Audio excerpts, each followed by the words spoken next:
Welcome to our last case in 50s February. Before we go into murderous March, I had forgotten that March does have a theme. So, um, William and Margaret Paterson vanished on March 6, 1957.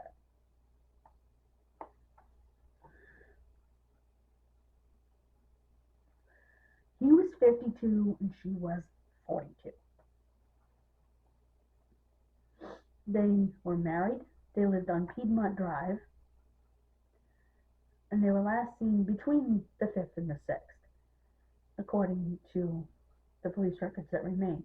The Patersons' disappearance remains one of El Paso, Texas' great unsolved mysteries. It is still an open case.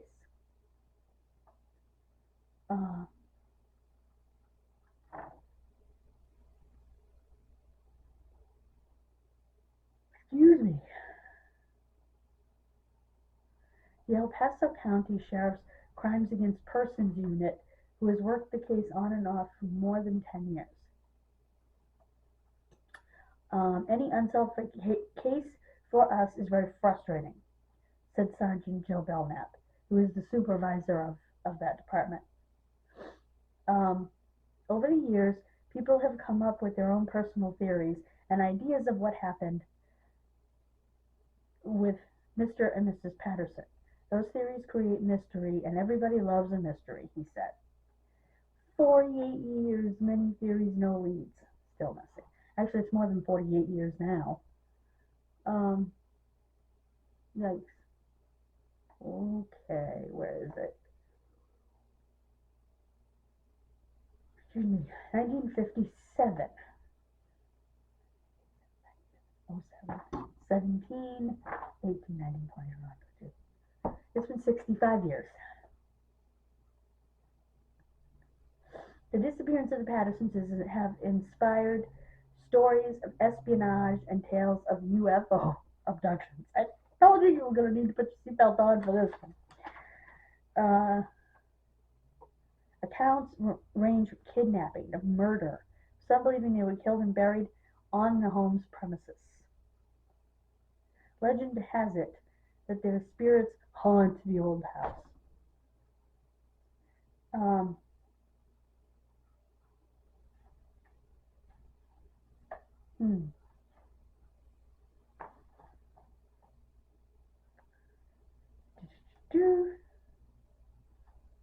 They owned Paterson Photo Supply near downtown El Paso.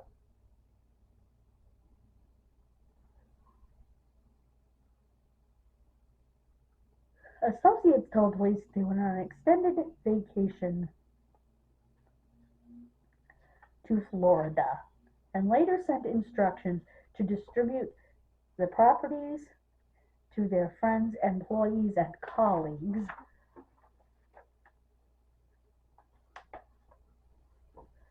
They continue to revisit the case and go back over the case from time to time, said Belknap, who began working on the case himself in 2005. Anytime we get new information from people who call in, we follow up on those leads.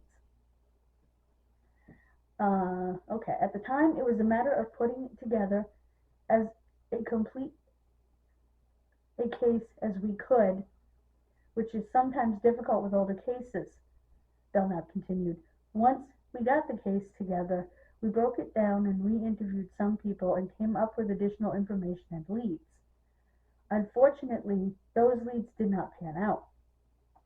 We continued going over the case and looking at different aspects of it, and that's pretty much where we are now.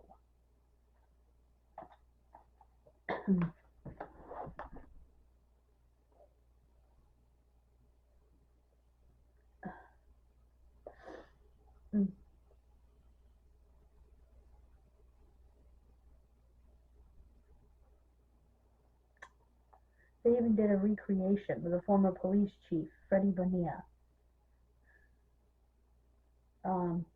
but he believes they were murdered. Now, interestingly, the person that it was claimed that they asked to take over the studio, the what do you call it? Photo supply shop, was a friend, but he was also their competition in the photo supply business. So that was a little odd. And supposedly these letters and stuff came into the lawyer. One was a telegram, so there was no handwriting to analyze.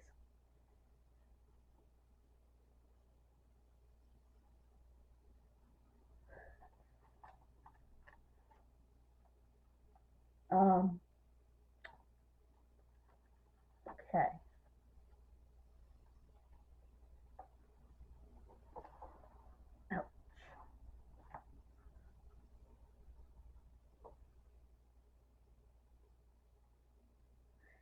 And the neighbor may have been the last person to see them. She went over to sell Girl Scout cookies. It was the mom. And she thought they were acting strange, or at least the husband was, like, he didn't want her there, kind of thing.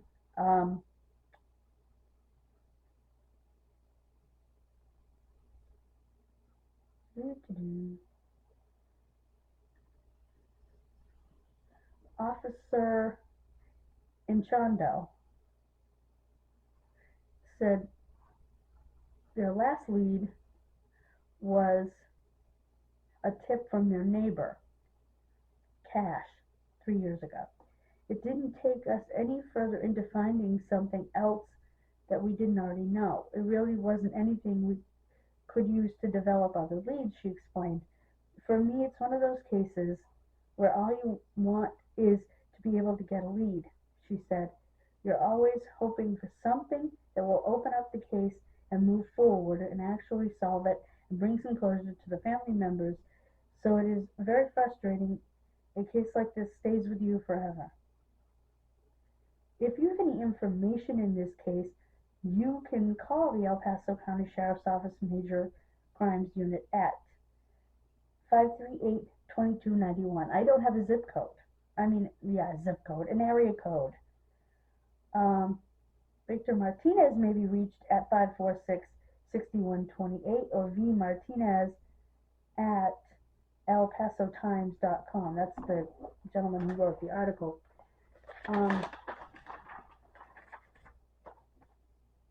They couldn't have been killed by the people who were with them for dinner the night before. Excuse me.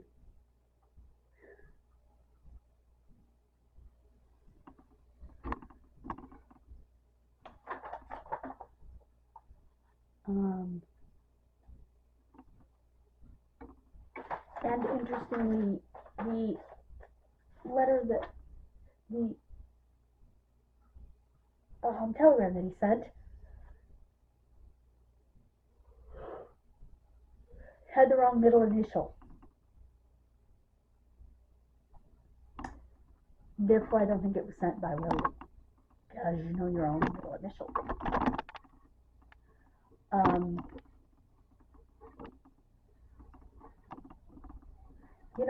They think maybe the other photography guy, even though they were friends and competitors, they were friendly competitors, would have done something to them. And I don't feel it. You know what I mean? And I'm sorry that I don't have area codes, but it was a local newspaper, and I would definitely like to thank the local newspaper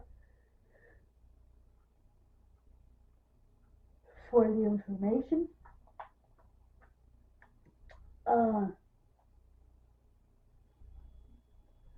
So that is the end of 50s February. Thank you so much for joining me this month with all the crazy intertangled cases.